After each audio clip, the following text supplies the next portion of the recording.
I stared at the painting, my fingers trembling as I held the accompanying note. The brushstrokes were hauntingly familiar, but I couldn't place them. The message, however, was crystal clear. You betrayed me, Jenna. Now it's time to pay.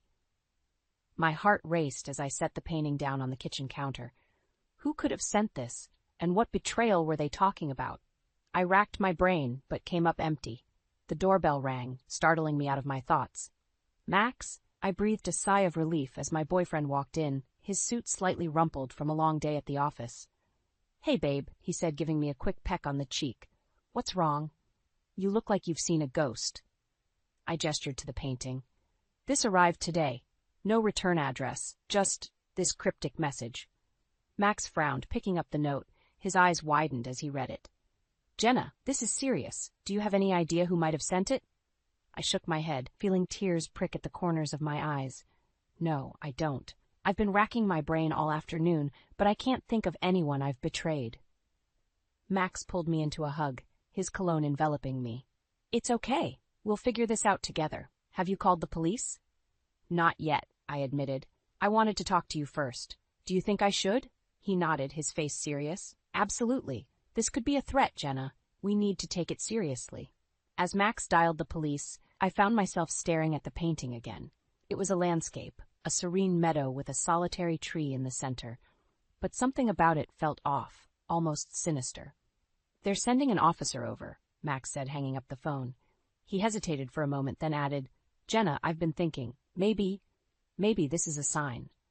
I turned to him, confused. A sign of what? He took my hands in his eyes intense. A sign that we should get married. Present a united front against whoever's trying to intimidate you. I blinked, taken aback. Max, I don't know. This is all happening so fast. I know, he said quickly. But think about it. We've been together for 3 years. We live together. Marriage is the next logical step, right? Before I could respond, there was a knock at the door. The police officer, a kind-faced woman in her 40s, listened patiently as we explained the situation. We'll dust for prints, she said, bagging the painting and note. In the meantime, Miss Carter, I'd advise you to be extra cautious. Keep your doors locked and report any suspicious activity immediately. After she left, Max turned to me again. So, what do you think about getting married? I sighed, running a hand through my hair. Max, I love you, but this is a lot to process right now. Can we talk about it later? He nodded, but I could see the disappointment in his eyes. Of course. I'm sorry. I shouldn't have sprung that on you. As we settled in for the night, I couldn't shake the feeling of unease. The painting, the note, Max's sudden proposal, it all felt like the beginning of something bigger, something I wasn't sure I was ready for. My phone buzzed with a text from my mom. Honey, are you okay? I had the strangest feeling something was wrong. I stared at the message, debating whether to tell her about the painting. Mom had always been my rock, especially after Dad died, but I didn't want to worry her unnecessarily. Everything's fine, Mom, I typed back. Just a busy day at work. Love you. As I set my phone down, I caught Max watching me from across the room. You didn't tell your mom? I shook my head. Not yet. I don't want to worry her until we know more. He nodded, but something in his expression made me uneasy. It was almost as if he was relieved. I pushed the thought away, chalking it up to stress. But as I drifted off to sleep that night, the image of the painting haunted my dreams, along with a nagging feeling that my life was about to change in ways I couldn't begin to imagine. I stood in front of the mirror, smoothing down my dress for the 100th time.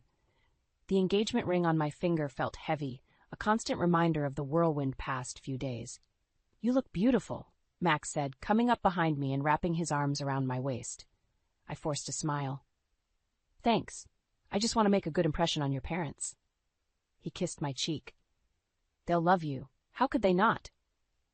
As we drove to his parents' mansion, I couldn't shake the knot in my stomach. The mysterious painting was still fresh in my mind, and now I was about to meet my future in-laws for the first time. It felt like too much, too fast.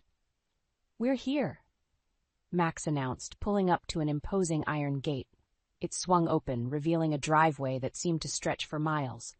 I gasped as we approached the house, if you could call it that. It was more like a palace, all gleaming white stone and manicured gardens. You grew up here? I asked, suddenly feeling very small. Max shrugged. It's just a house. But it wasn't just a house. It was a statement, a declaration of wealth and power that made me acutely aware of the vast difference in our backgrounds. Carol and George were waiting for us in the foyer, a grand space with a crystal chandelier and marble floors. Carol air-kissed my cheeks, her perfume overwhelming. "Jenna, darling, welcome," she said, her smile not quite reaching her eyes. "We've heard so much about you." George shook my hand, his grip firm. "So, you're the girl who's captured our Max's heart." We moved to the dining room, where a feast was laid out on fine china. As we ate, Carol peppered me with questions about my work, my family, my life. "And your father, dear? What does he do?" she asked, taking a sip of wine. I swallowed hard. "My father passed away when I was young." A heavy silence fell over the table. Carol and George exchanged a look I couldn't quite decipher. "I'm so sorry to hear that," George said, his tone oddly flat. "It must have been difficult, growing up without a father figure." I nodded, feeling a familiar ache in my chest. "It was, but my mom is amazing. She did everything she could for me."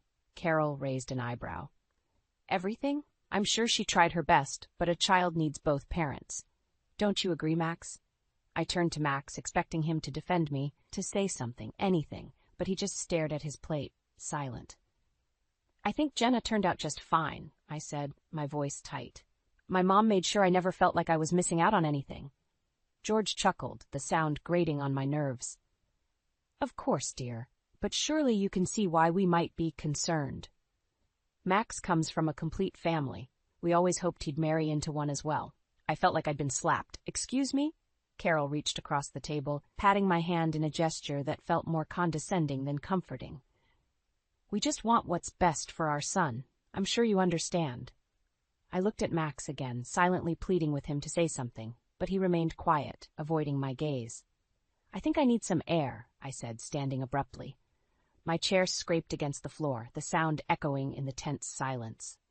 I hurried out to the garden, my heart pounding. The cool night air did little to calm the storm of emotions raging inside me. How dare they judge me, judge my family? And Max, why didn't he say anything? I heard footsteps behind me and turned, expecting, hoping to see Max. But it was Carol, her silk dress rustling as she approached. "Jenna," she said, her voice syrupy sweet.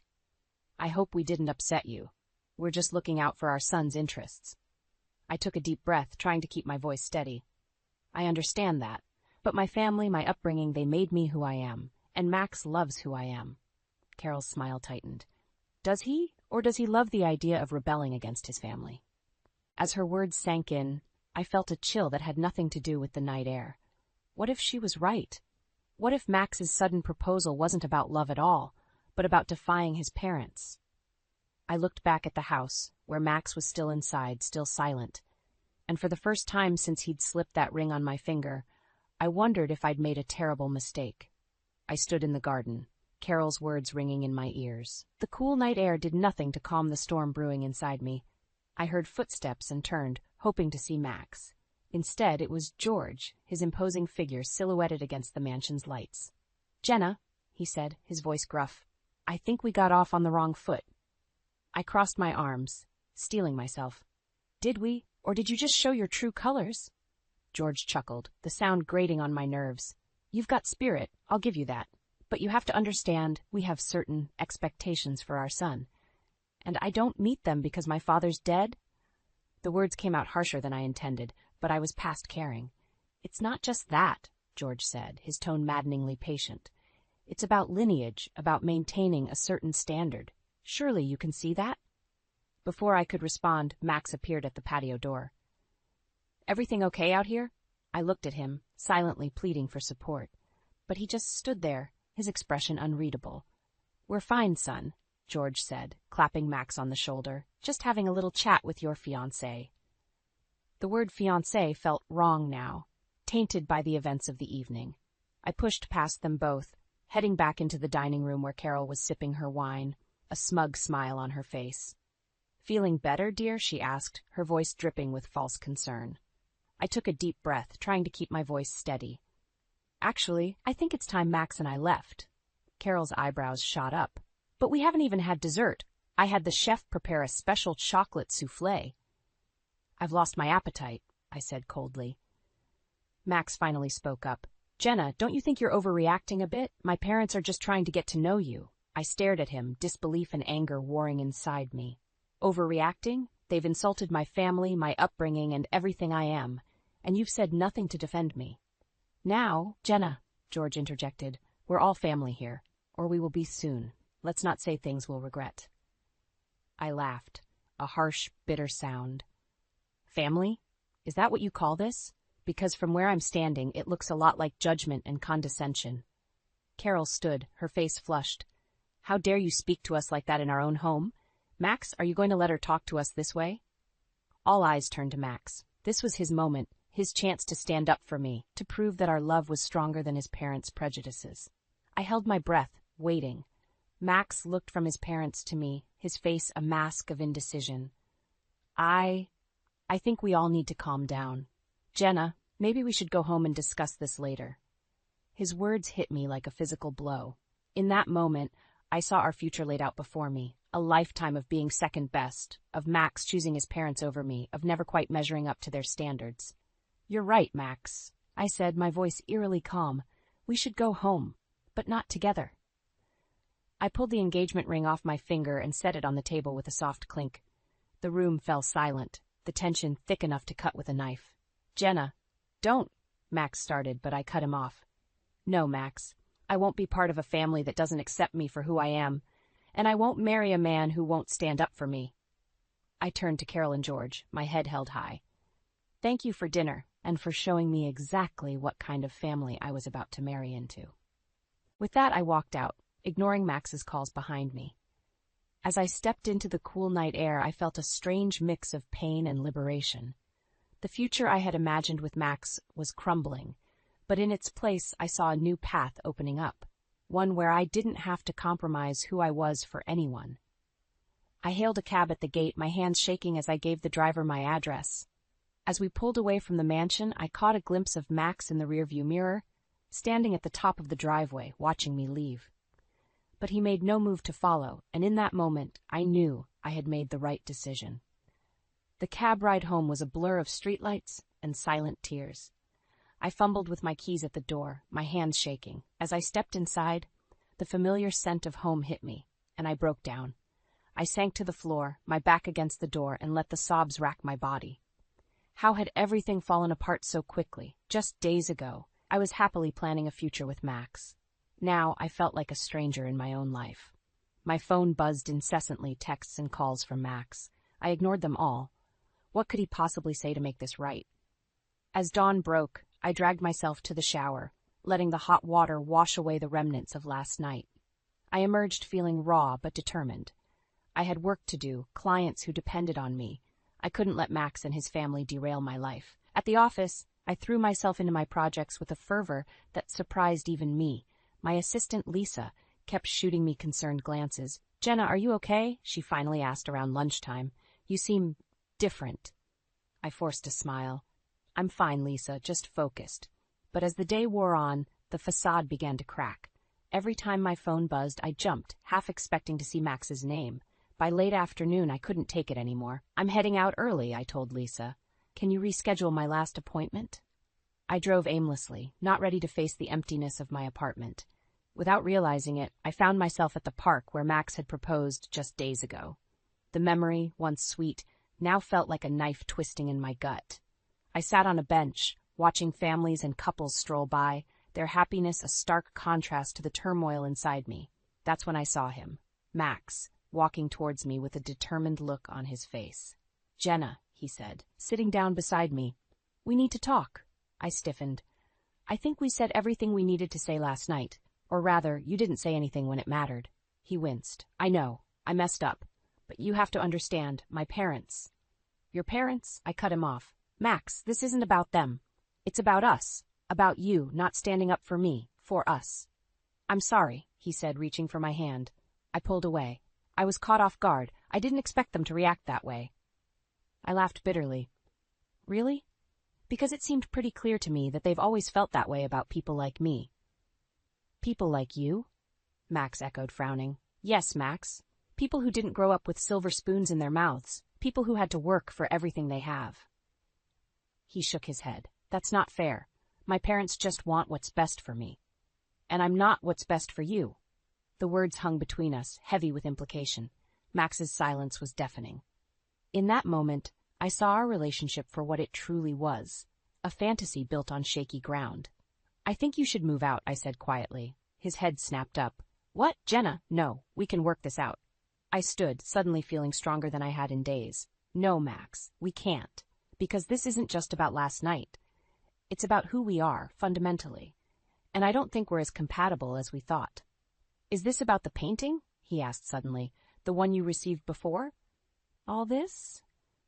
I froze. In the chaos of the past few days, I'd almost forgotten about the mysterious painting. What do you know about it? Max looked away, his expression guilty. Nothing. I wondered if it had anything to do with your decision. But I could see it in his eyes. He was hiding something. The realization hit me like a punch to the gut. Max knew more than he was letting on about the painting and who sent it. I think you should leave now, I said, my voice cold. And when I get home, I expect your things to be gone. As I walked away, leaving Max on the bench, I felt a strange mix of pain and liberation. The future I had imagined was crumbling, but in its place a new determination was forming. I would get to the bottom of this mystery, with or without Max, and I would do it on my own terms. I stood outside my mother's modest house, my hand hovering over the doorbell. The weight of the past few days pressed down on me, making even this simple action feel monumental. Finally, I pressed the button, hearing the familiar chime inside. Mom opened the door, her face lighting up before quickly shifting to concern. Jenna, honey, what's wrong? I crumbled into her arms, the tears I'd been holding back finally breaking free. She guided me inside, settling me on the worn couch that had been a source of comfort throughout my childhood. It's over, Mom, I choked out between sobs. Max and we're done. She held me close, stroking my hair like she used to when I was little. Oh, sweetheart, I'm so sorry. What happened? Through hiccuping breaths, I recounted the disastrous dinner with Max's parents, his silence in the face of their judgments, and our final confrontation in the park. Mom listened intently, her face a mix of sympathy and barely concealed anger. And there's something else, I added, my voice dropping to a whisper. Remember that painting I told you about? The one with the threatening message? Mom nodded, her brow furrowing. Did you find out who sent it? No, but I think Max knows something about it. When I mentioned it, he got this guilty look on his face, like he was hiding something. Mom's eyes widened. Jenna, that's serious. Have you gone to the police? I shook my head. Not yet. I wanted to talk to you first. I feel like I'm losing my mind, Mom. Nothing makes sense anymore. She squeezed my hand. We'll figure this out together, honey. Now, tell me about this painting. What did it look like? I described the landscape, the solitary tree, the haunting familiarity of the brushstrokes. As I spoke, I noticed Mom's face growing pale. Mom, what is it? She stood abruptly, crossing the room to an old bookshelf. She pulled out a dusty art book, flipping through the pages with trembling hands. I can't believe I didn't see it before, she muttered. Here, look at this. She thrust the book into my hands. On the page was a painting nearly identical to the one I'd received. The caption read, Solitude by Alfred Winters. Alfred Winters? I read aloud. Who's that? Mom sank back onto the couch, her face a mask of shock and something else. Guilt? Alfred is an old friend. We were close years ago, before I met your father. Okay, I said slowly, trying to process this new information. But what does he have to do with the painting I received? Mom took a deep breath. Alfred is Max's uncle. The room seemed to spin. What? How is that possible? It's a long, complicated story, Mom said, her voice heavy with regret. Alfred and George, Max's father, had a falling out years ago. Something about an inheritance. Alfred believed George cheated him out of his rightful share. I stared at her, stunned. And you knew about this? All this time? She nodded, unable to meet my eyes. I lost touch with Alfred after the feud.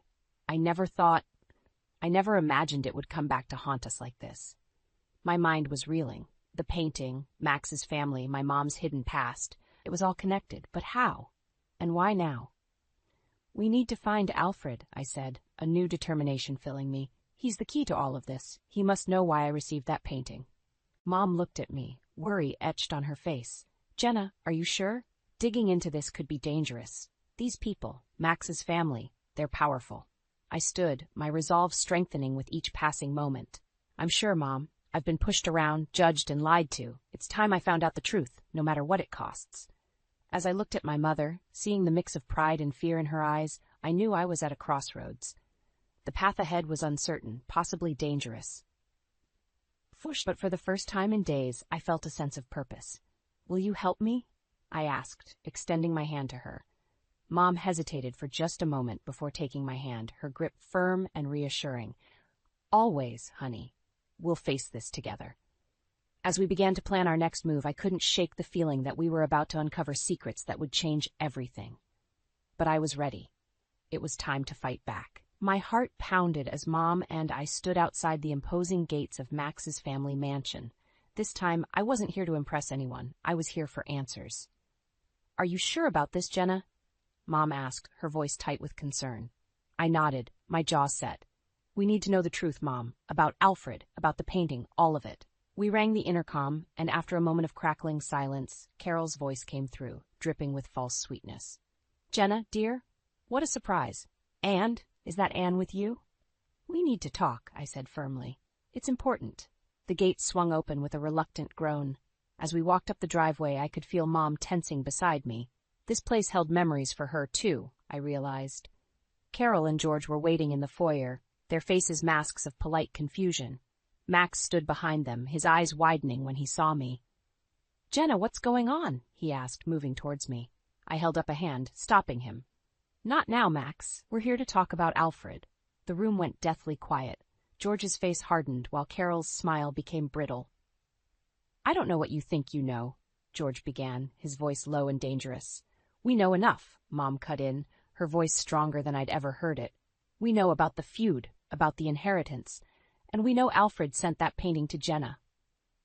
Carol laughed, a high, nervous sound. "That's ridiculous. Alfred's been out of our lives for years. He has nothing to do with Jenna." I pulled out my phone, bringing up the image of Alfred's painting. "Then how do you explain this? The painting I received is nearly identical to one of Alfred's famous works."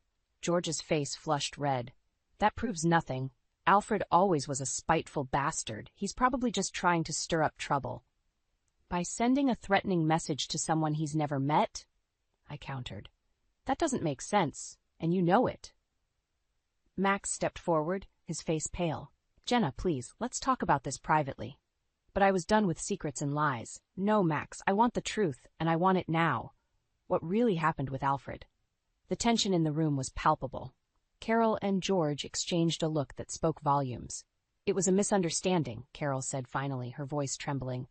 "Alfred thought he was entitled to more of the family fortune than he was. He became unstable. We had to cut ties for our own safety." "Liar!" Mom's shout made us all jump. "Alfred was the kindest, most generous man I've ever known. He would never—" "You don't know what you're talking about, Anne," George snapped. "You weren't there. You didn't see what he became." The pieces were starting to fall into place. "This isn't just about money, is it?" I said slowly. "There's something else, something you're all hiding." Max grabbed my arm, his grip tight. "Jenna, stop. You don't want to go down this road." I wrenched my arm away, fury rising in me. "Don't touch me. You've been lying to me this whole time, haven't you? You knew about Alfred, about the painting. You knew everything."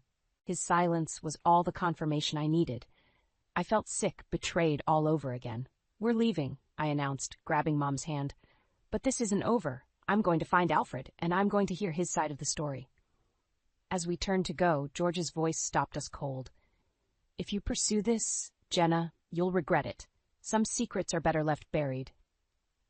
I looked back at him, at this family that had nearly become mine, and felt a chill run down my spine. "Is that a threat, George?" His smile was cold. "Consider it a friendly warning, for your own good." As Mom and I walked out, I could feel the weight of their stares on my back. I had come looking for answers, but all I'd found were more questions and a sense of looming danger.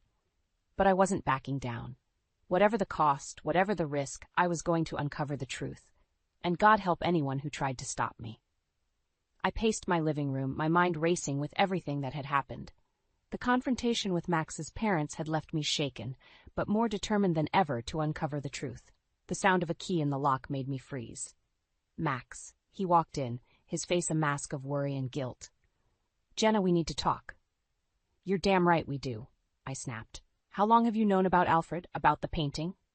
Max sank onto the couch, his shoulders slumped. "I've always known about Alfred. The family doesn't talk about him, but I knew." "And the painting?"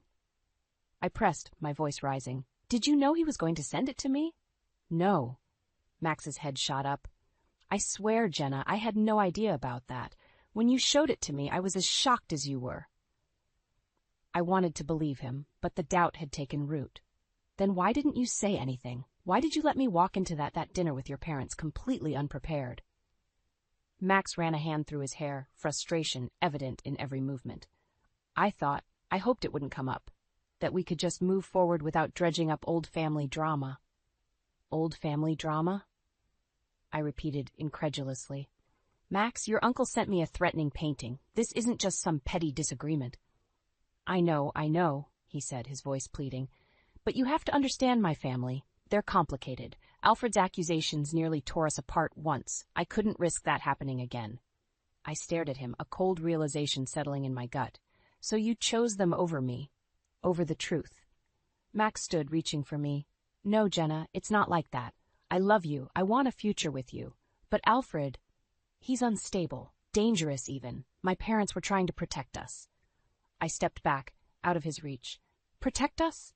By lying? By treating me like I'm not good enough for their precious family?"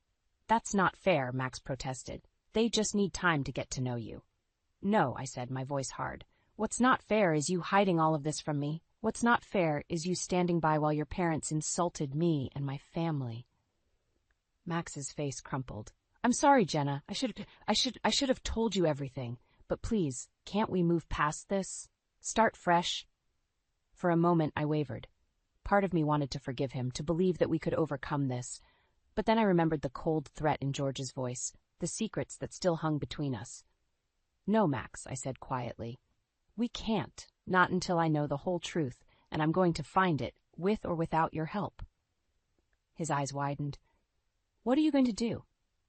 "I'm going to find Alfred," I declared. "I'm going to hear his side of the story." "Jenna, no," Max pleaded. "You don't know what you're getting into. Alfred is dangerous. He could hurt you." I laughed bitterly. "Hurt me? The only people who've hurt me lately are you and your family." Max grabbed my arm, his grip tight. "I can't let you do this. It's too risky." I wrenched away from him, anger and determination surging through me. "You don't get to decide what I can and can't do, Max. Not anymore." "If you do this," he said, his voice low and urgent, "there's no going back. You'll be choosing Alfred over me, over us." I met his gaze, unflinching. "No, Max. I'm choosing the truth. And if that means losing you, then so be it." The silence that followed was deafening. Max stared at me, a mix of hurt and anger in his eyes. Then, without another word, he turned and walked out the door. As it slammed behind him, I felt a strange mix of pain and liberation. I knew I was standing on the edge of something big, something that could change everything. But I was ready. Whatever came next, whatever truths I uncovered, I would face them head on. I picked up my phone and dialed my mom's number. "Mom, it's time. Let's find Alfred." The drive to Alfred's secluded cabin felt endless. Mom sat beside me, her face etched with worry and anticipation. As we pulled up to the rustic house nestled in the woods, my heart raced. This was it, the moment of truth. We approached the door, and I hesitated for a moment before knocking. The sound echoed in the quiet forest. Seconds ticked by, then the door creaked open. Alfred stood before us, his silver hair wild, his eyes sharp and wary. He looked from me to Mom, recognition dawning on his face. "Anne?" he breathed, disbelief coloring his voice. Mom stepped forward, her voice trembling. "Hello, Alfred. It's been a long time." His gaze shifted to me, understanding flickering in his eyes. "You must be Jenna. I've been expecting you." We followed him inside, the cabin filled with paintings and the smell of turpentine. Alfred settled into a worn armchair, gesturing for us to sit. "I suppose you're here about the painting," he said, his voice gruff. I nodded, leaning forward. "Why did you send it to me? What did you mean by that message?" Alfred's eyes clouded with pain. I thought you were in on it, that you knew about George's deception and were helping to cover it up." "In on what?" I pressed. "What did George do?" Alfred's face hardened. "He stole everything from me. Not just my inheritance, but my life's work, my paintings, my reputation. He destroyed it all. The story poured out of him, how George had manipulated contracts, spread lies about Alfred's mental state, and ultimately left him penniless and disgraced. "But why involve me?" I asked, my mind reeling. Alfred looked at Mom, his expression softening. "Because of Anne, I thought you might be helping George to keep the truth from her." Mom gasped, reaching for Alfred's hand. "Oh, Alfred, I had no idea. If I had known."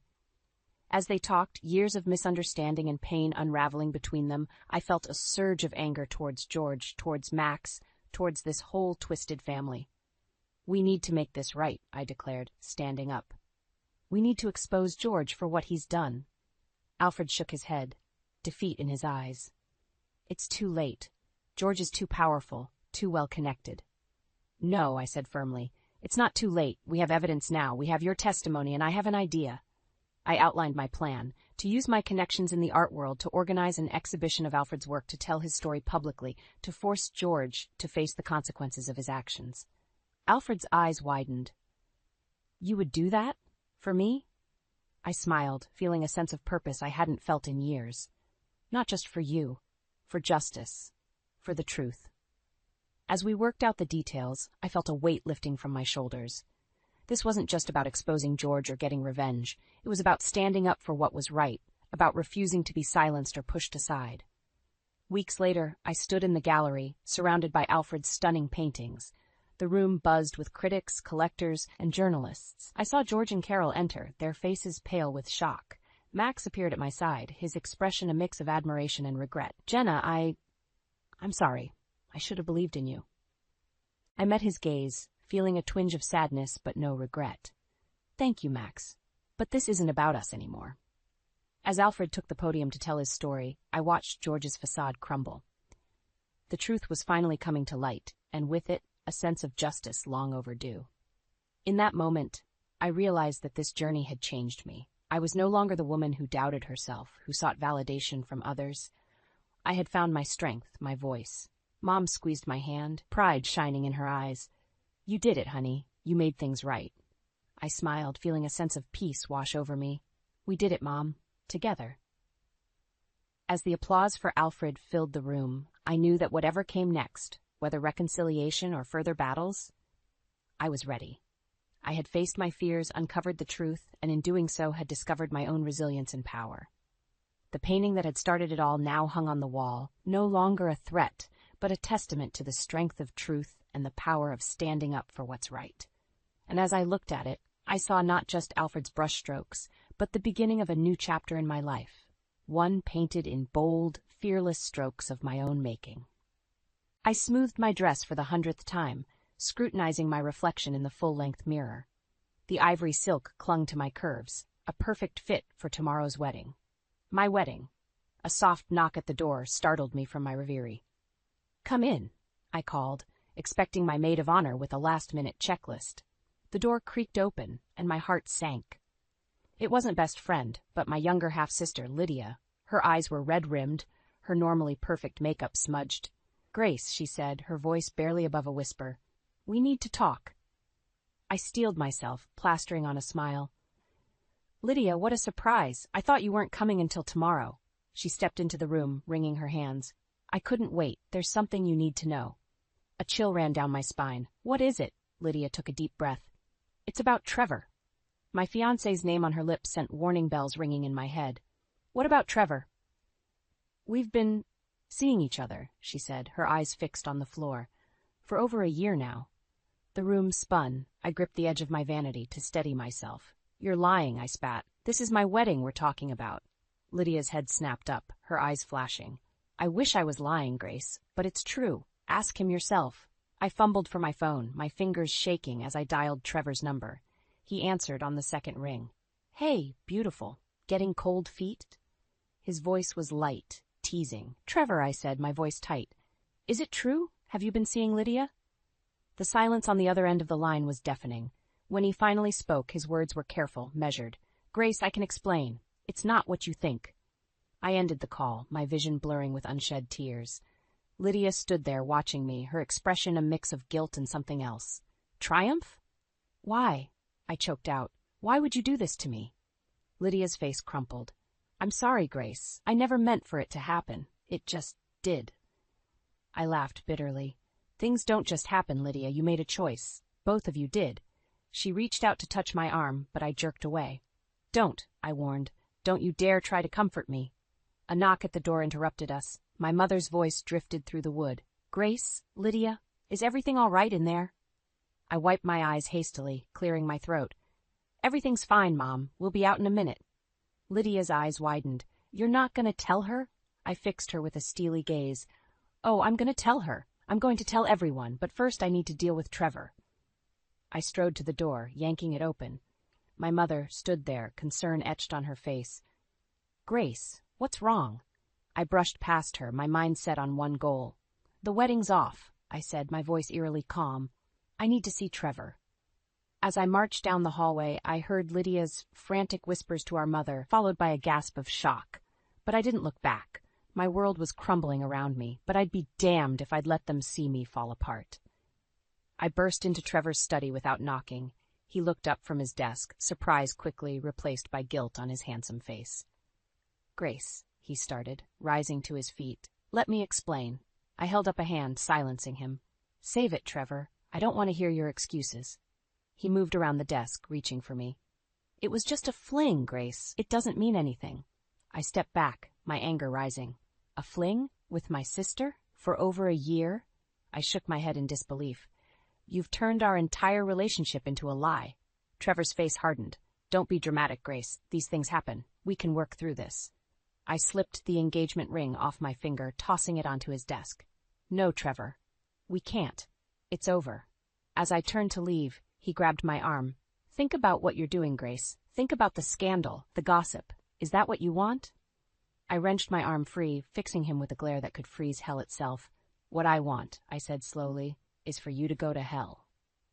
With that, I walked out, slamming the door behind me.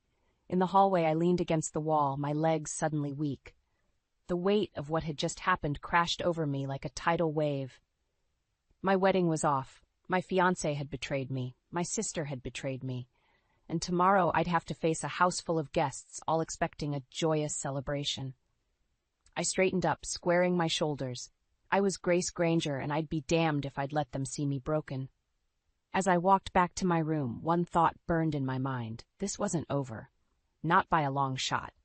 I spent the night pacing my room, my mind a whirlwind of anger and betrayal.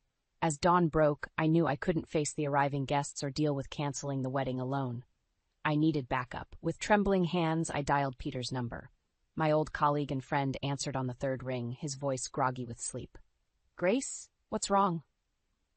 Peter, I need your help. The wedding's off. Trevor's been cheating on me with Lydia. There was a sharp intake of breath on the other end. I'll be there in 20 minutes. True to his word, Peter arrived just as I finished throwing some clothes into a suitcase. His familiar face, etched with concern, was a welcome sight. What do you need me to do? He asked, no preamble necessary. Help me face the music, I said, squaring my shoulders. We need to tell the guests and cancel everything. As we descended the stairs, my mother's shrill voice echoed from the living room. Grace Elizabeth Granger! You get down here this instant! I exchanged a glance with Peter before stepping into the lion's den. Mom stood in the center of the room, her face a mask of fury. Trevor lounged on the sofa, looking more annoyed than remorseful. Lydia huddled in a corner, eyes red and puffy. What is the meaning of this? Mom demanded. Trevor tells me you're calling off the wedding. Have you lost your mind? I felt Peter's steadying presence behind me as I faced my mother. No, Mom. I've finally come to my senses. The wedding's off because Trevor's been cheating on me with Lydia for over a year. Mom's face paled, her gaze darting between Trevor and Lydia. Is this true? Trevor stood, straightening his jacket. Now, Beverly, let's not blow this out of proportion. It was just a little indiscretion, hardly worth canceling a wedding over. I couldn't believe my ears. A little indiscretion? You've been sleeping with my sister. Half-sister, Lydia mumbled, earning glares from everyone in the room. Mom turned on Lydia, her voice ice-cold. You. How could you do this to your sister? Oh, spare me the righteous indignation, Mom, I snapped. You're more worried about the scandal than my feelings. That's not true, Mom protested, but her eyes betrayed her. Trevor stepped towards me, his charm cranked up to 11. Grace, darling, let's talk about this rationally. Think about all we've invested in this wedding and our future. We can work through this. I felt my resolve wavering for a moment, years of conditioning kicking in. Then I felt Peter's hand on my shoulder, grounding me. No, Trevor, I said firmly. We can't. It's over. Trevor's face darkened. You're making a big mistake, Grace. Think about your career, your reputation. Do you really want to be known as the jilted bride? Better that than the fool who married a cheater, I retorted. Lydia suddenly sprang to life, rushing towards me. Grace, please, I'm so sorry. I never meant for this to happen. You have to believe me. I stepped back, bumping into Peter. Don't touch me, Lydia. You're dead to me. The room fell silent, the weight of my words hanging in the air. Mom looked between us, her face a mix of shock and disappointment. What are we going to tell people? She finally asked. I turned to Peter. That's where you come in. Can you help me notify the guests and cancel the arrangements? He nodded, squeezing my shoulder. Of course, whatever you need. As Peter and I turned to leave, Trevor called out, Grace, don't do this. You're throwing away everything we've built. I paused at the doorway, looking back at the wreckage of my life. My cheating fiancé, my traitorous sister, my image-obsessed mother. In that moment, I knew I needed to escape, to find myself again. No, Trevor, I said quietly. I'm finally building something real, a life without lies. With that, I walked out, Peter by my side, leaving behind the shattered remains of my old life. As we stepped into the sunlight, I took a deep breath, feeling a strange mix of terror and exhilaration. Where to now? Peter asked gently. I thought for a moment, then made a decision that would change everything. Take me to my childhood home. It's time I faced some old ghosts. The drive to my childhood home was silent, the weight of recent events hanging heavy between Peter and me. As we pulled up to the weathered Victorian house, my stomach churned with a mix of dread and nostalgia. You sure about this, Grace? Peter asked, concern etching his features. I nodded, steeling myself. I need to face this head-on. The front door creaked open before we reached it, revealing my mother, Beverly Quinn, looking as formidable as ever in her tailored suit. Well, well, she drawled, eyeing us critically. The prodigal daughter returns. I bit back a retort, reminding myself why I was here. Hello, Mom. Can we talk? She stepped aside, gesturing us in with a wave of her perfectly manicured hand. The house smelled the same, a mix of lemon polish and stale perfume that instantly transported me back to my tumultuous teenage years. We settled in the living room, the tension palpable. Peter excused himself to make coffee, leaving me alone with my mother. So, Beverly began, her voice dripping with sarcasm, I hear congratulations are in order. You've managed to spectacularly implode your wedding and your relationship in one fell swoop. I clenched my fists, fighting to keep my voice steady. I didn't come here for your judgment, Mom. I came because I need. What? She pressed, leaning forward. What could you possibly need from me after all these years? The words stuck in my throat, but I forced them out. Advice. How did you do it? How did you move on after Dad's betrayal? Beverly's eyes widened, genuine surprise replacing her usual mask of disdain. For a moment, I saw a flicker of the woman she used to be, before bitterness and resentment had taken hold. Oh, Grace, she sighed, her shoulders sagging. I didn't. I never moved on. I let it consume me, define me, and look where that got us. Her unexpected honesty caught me off guard. But you seemed so strong, so unaffected. She laughed, a harsh, brittle sound. That was the greatest lie of all. I was broken, and instead of putting myself back together, I let the broken pieces cut everyone around me, especially you and Lydia. As if summoned by her name, the front door burst open, and Lydia stormed in, her face a storm of emotions. How dare you run away like that? She shouted, ignoring our mother completely. We weren't finished talking. I stood, anger flaring anew. There's nothing left to say, Lydia. You made your choice. Girls, please, Beverly interjected, but we both ignored her. Lydia advanced, her voice rising. You always do this. Run away when things get tough. You ran from Dad, you ran from Mom, and now you're running from me and Trevor? I'm not running, I shot back. I'm finally standing my ground. Enough! Beverly's voice cracked like a whip, silencing us both. It looks like history is repeating itself, dear. The same old patterns, the same old pain. I turned to her, fury building. I'm nothing like you, Mom. I won't let this define me. Beverly's eyes softened, surprising me again. Good. That's exactly what I hoped you'd say. Lydia scoffed, drawing our attention back to her. Oh, please. You're more like her than you know, Grace. Always playing the victim. Always thinking you're better than everyone else. That's rich coming from you, I spat. You've spent your entire life trying to tear me down out of jealousy. Jealousy? Lydia laughed bitterly. You have no idea what I've been through, what I've had to do to survive in this family. Then enlighten me, I challenged, stepping closer. What could possibly justify betraying your own sister?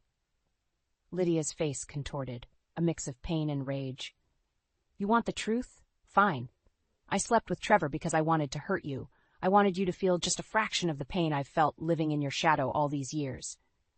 Her words hit me like a physical blow, leaving me breathless. In that moment, I saw the depth of her resentment, the years of pent-up anger and hurt. Beverly stood, moving between us. It looks like we all have some hard truths to face. The question is, are we brave enough to do it? As I looked from my mother to my sister, I realized this was just the beginning. The real battle was yet to come, and it would either tear us apart forever or forge a new, stronger bond. I'm ready, I said, my voice steady. Let's lay it all out on the table. No more lies, no more secrets. Lydia's eyes narrowed, a challenge in her gaze. Be careful what you wish for, sister dear. You might not like what you hear. The tension in the room was suffocating as Lydia, Mom, and I faced each other, years of unspoken resentment hanging between us. Peter had wisely retreated to the kitchen, leaving us to our family drama.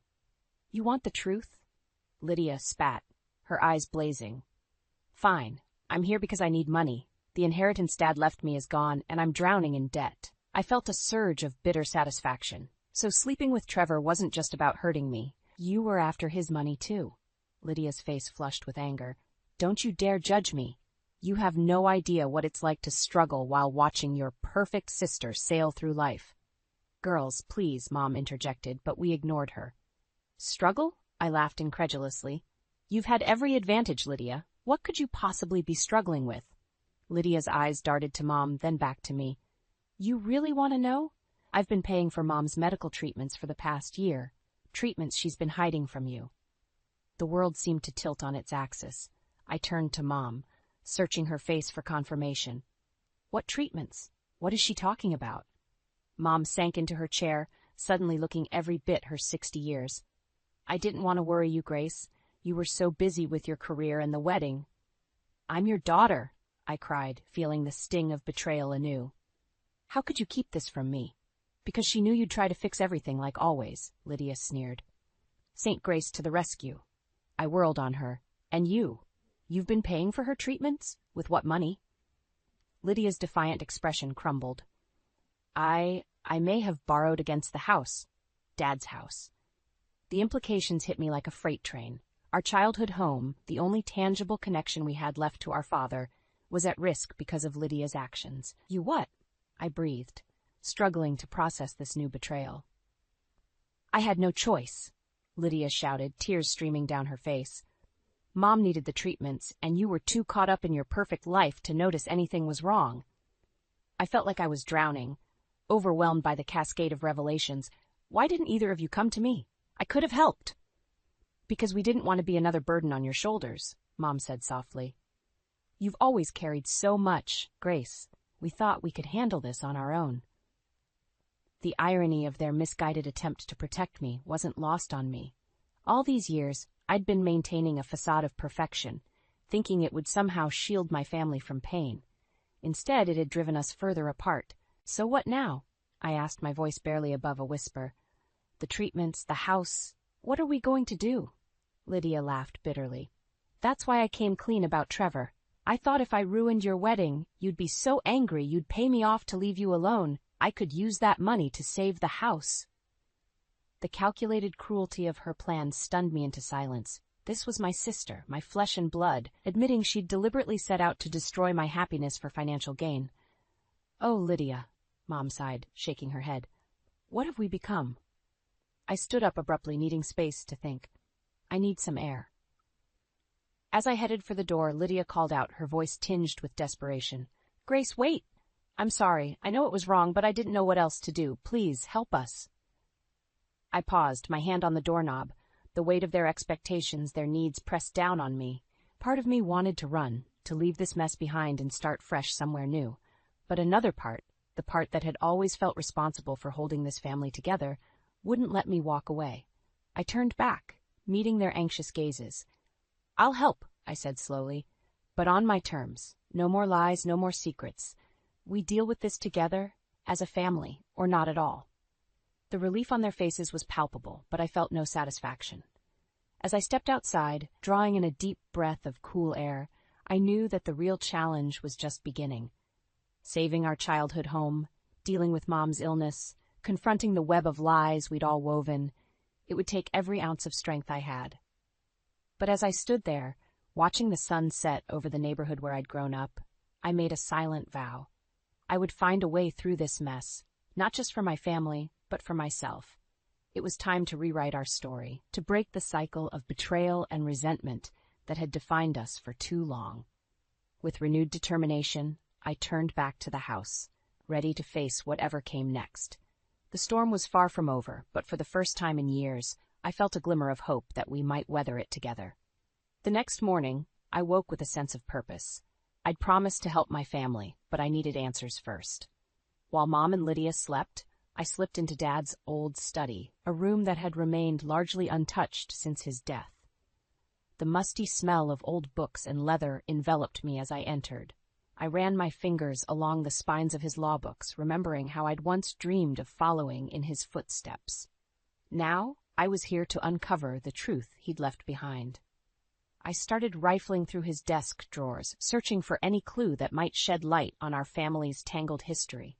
In the bottom drawer, beneath a stack of old files, I found a small, ornate box. My heart raced as I lifted the lid. Inside was a letter, yellowed with age, addressed to me in Dad's familiar handwriting. With trembling hands, I unfolded it and began to read. "My dearest Grace, if you're reading this, it means I'm gone, and you've finally started asking the right questions. I've carried the weight of our family's secrets for too long, and it's time you knew the truth. Lydia has always struggled with feeling second best. I fear her resentment will one day pull you and her apart, but the roots of her anger go deeper than you know. The truth is, Lydia isn't your half-sister. She's your full sister, born from an affair your mother had early in our marriage. I chose to raise her as my own, but the strain of this secret tore our family apart. Your mother's guilt, my resentment, and Lydia's constant feeling of not belonging, it all stems from this. I've tried to compensate by favoring you, Grace, but I see now that I've only made things worse. I'm sorry for the burden this knowledge will place on you, but you've always been the strong one, the peacemaker.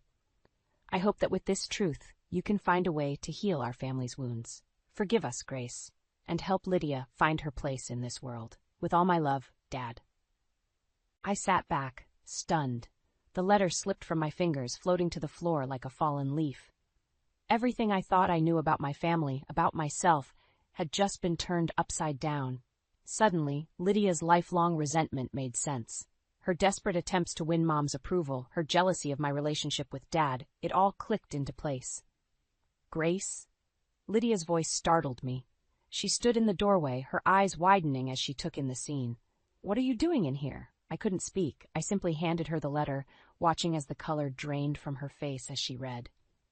"Is this true?" she whispered, looking up at me with tears in her eyes. I nodded, my own vision blurring. "It explains so much, doesn't it?"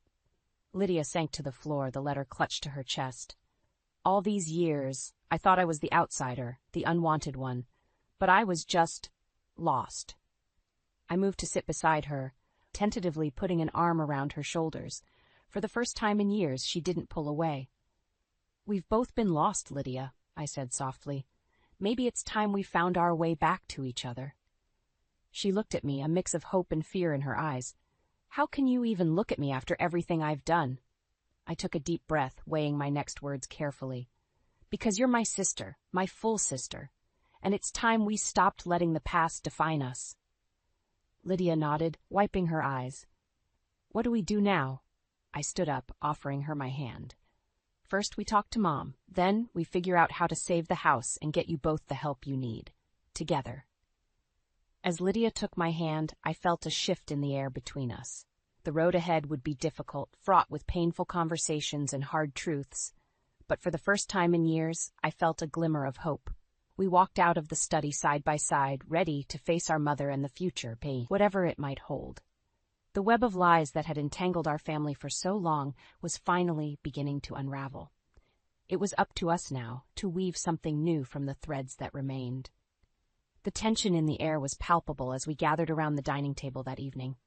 Mom had insisted on a family dinner, a futile attempt at normalcy amidst the chaos of our lives. Peter had excused himself, sensing the impending storm. I clutched Dad's letter in my pocket, its weight a constant reminder of the truth I now carried. Lydia sat across from me, her eyes darting nervously between Mom and me. She knew what was coming. "Before we eat," I began, my voice steadier than I felt, "there's something we need to discuss." Mom's fork clattered against her plate. "Grace, please, can't we just have one peaceful meal?" "No, Mom, we can't keep burying the truth. It's time we faced it head on." I pulled out the letter, smoothing it on the table. "I found this in Dad's study. It explains everything." As I read the letter aloud, the color drained from Mom's face. Lydia's hands trembled, her knuckles white as she gripped the edge of the table. When I finished, the silence was deafening. Then Mom broke down, years of guilt pouring out in heaving sobs. "I'm so sorry," she wept. "I never meant for any of this to happen. I thought I was protecting you both." Lydia stood abruptly, her chair scraping against the floor. "Protecting us? You've been lying to us our entire lives." I reached out to her, but she recoiled. "Lydia, please, we can work through this together." Her laugh was bitter, tinged with hysteria. "Together? All these years, and you still couldn't be happy for me. You had everything: Dad's love, Mom's attention, success in your career. What did I have? Scraps." "That's not true," I protested, but the words felt hollow even to me. "Isn't it?" Lydia's eyes blazed with a mixture of pain and fury. "You were always the golden child, Grace. Perfect grades, perfect job, perfect fiancé. And what was I? The family disappointment." Mom tried to interject, but Lydia silenced her with a glare. "Don't. You don't get to play the victim here. You're the one who started all of this with your affair." I stood, trying to defuse the situation. "Lydia, I know you're hurt, but—" "Hurt?" she scoffed. "I'm way past hurt, Grace. I'm done. Done with this family, done with your condescension, done with living in your shadow." She stormed towards the door, but I couldn't let her leave like this. I grabbed her arm, and suddenly, years of pent-up rage exploded. Lydia whirled around, her hand connecting with my cheek in a resounding slap. The shock of it sent me stumbling backward. Mom screamed, rushing to my side, but I barely heard her. All I could focus on was Lydia's face, contorted with a mixture of satisfaction and horror at what she'd done. "Lydia," I whispered, my cheek stinging, "what have we become?" For a moment I saw a flicker of the sister I once knew in her eyes. Then it vanished, replaced by cold determination. "I'll tell you what I've become," she said, her voice low and dangerous. "I've become someone who's done playing by your rules. You think you can swoop in and fix everything with your perfect Grace Granger touch? Well, you can't fix this." She reached into her purse, pulling out a stack of papers. "You see these? This is my plan to take over Dad's company. The company you never cared about, but that I've been working my ass off in for years. And now, it's going to be mine." I stared at her, stunned. "What are you talking about?" Lydia's smile was cruel. "Oh, sister dear, did you really think I was just sitting around feeling sorry for myself all these years? I've been planning, waiting for the right moment. And now, thanks to your little revelation, I have everything I need to discredit you and take what's rightfully mine." Mom gasped. "Lydia, you can't be serious." "Watch me," Lydia snarled, heading for the door. "It's time I made my own light instead of living in Grace's shadow." As the door slammed behind her, I sank to my knees, the weight of everything crashing down on me. I had thought the truth would heal us, but instead, it had torn us apart in ways I never imagined possible. Mom's hand on my shoulder felt like a lead weight. "Grace, what are we going to do?" I looked up at her, feeling more lost than I ever had in my life. "I don't know, Mom. I really don't know." The morning after Lydia's explosive revelation, I woke to a flurry of missed calls and urgent messages.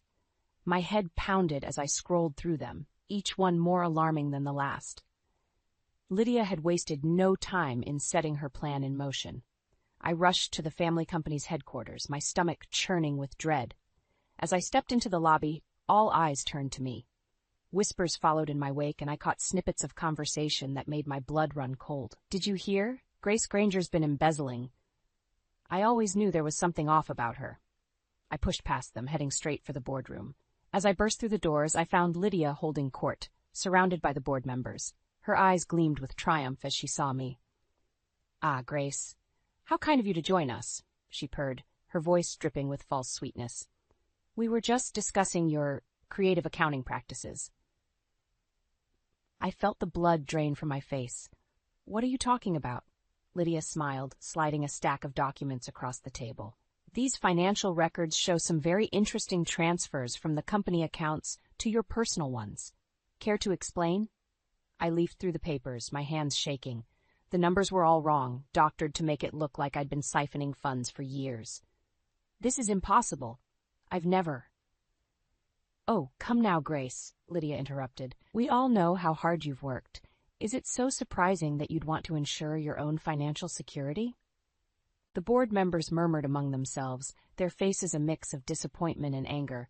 I looked to Mr. Jameson, Dad's old friend and my longtime mentor on the board. His eyes were filled with sadness as he shook his head. "Grace, I'm sorry, but given the evidence, we have no choice but to suspend you pending a full investigation." The room spun around me. This couldn't be happening. "You can't seriously believe this. Lydia, tell them the truth." Lydia's face hardened. "I am telling the truth, Grace. For once in your life, you're not going to be able to talk your way out of this." As security escorted me from the building, I saw Mom waiting in the parking lot, her face etched with worry. "Grace, what's happening?" "Lydia called, said something about you being in trouble." I couldn't bring myself to explain. Instead, I collapsed into her arms, sobbing like I hadn't since I was a child. Mom held me tight, stroking my hair. "Oh, my sweet girl," she whispered. "What have we done to each other?" Back at home, I paced the living room, my mind racing. Peter arrived, his face grim as I filled him in on Lydia's machinations. "We need to fight this, Grace," he insisted. "There must be a way to prove your innocence." I shook my head, feeling defeated. "How? Lydia's had years to plan this. She knows all our weaknesses, all our secrets. She's always been in my shadow, and now she's found a way to make her own light, by extinguishing mine." Mom, who had been silent until now, suddenly spoke up. "No, Grace, you can't give up. You're stronger than this, stronger than Lydia, stronger than me. You've always been the one to hold this family together." Her words sparked something in me, a flicker of the fire I'd thought Lydia had extinguished. I stood straighter, my resolve hardening. "You're right, Mom. I've spent my whole life trying to be perfect, to make everyone happy. But now? Now it's time to fight fire with fire." I turned to Peter, a plan forming in my mind. "I need your help.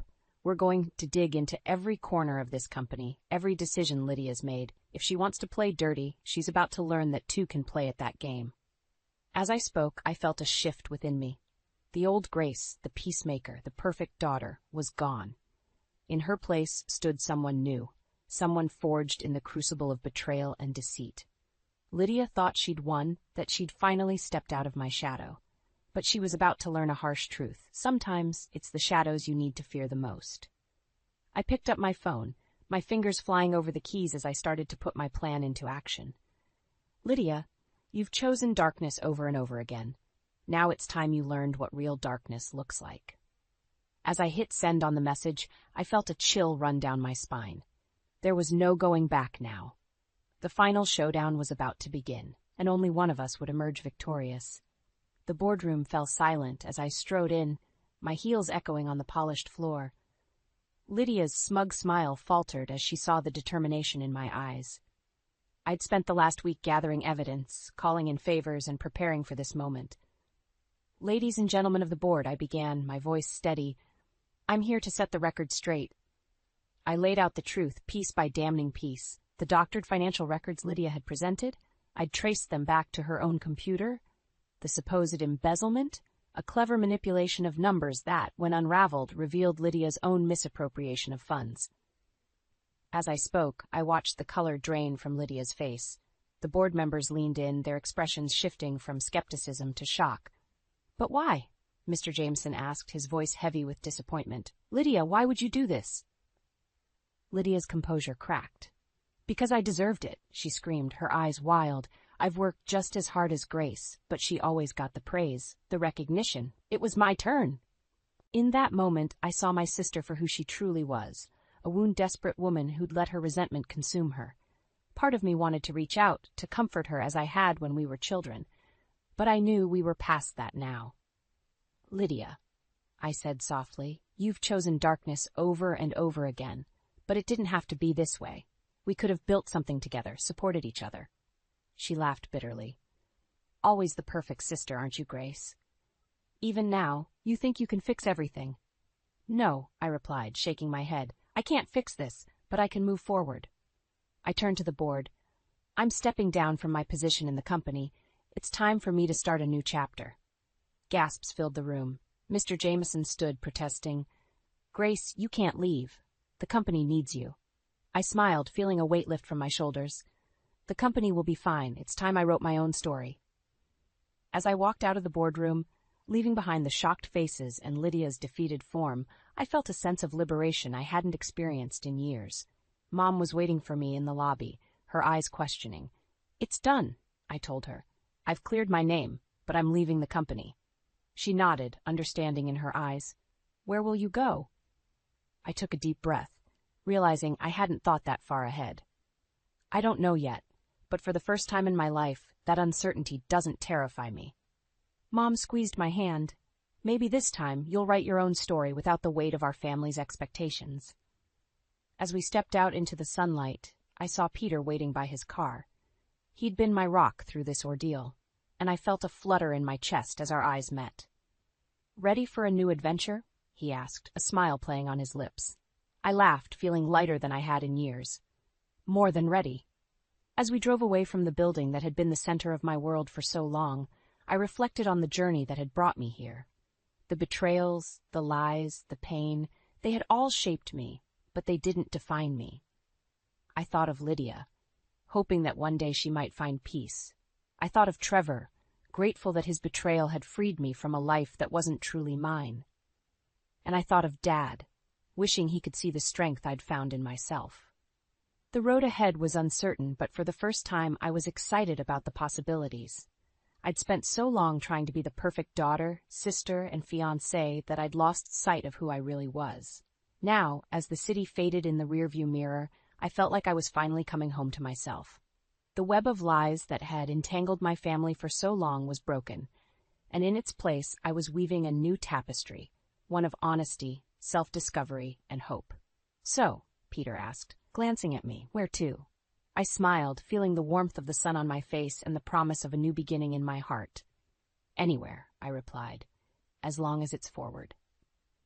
As we drove into the unknown, I realized that sometimes the greatest act of love is letting go, of expectations, of resentments, of the past itself. And in that letting go, we find the strength to begin again. The road stretched out before us, full of possibilities.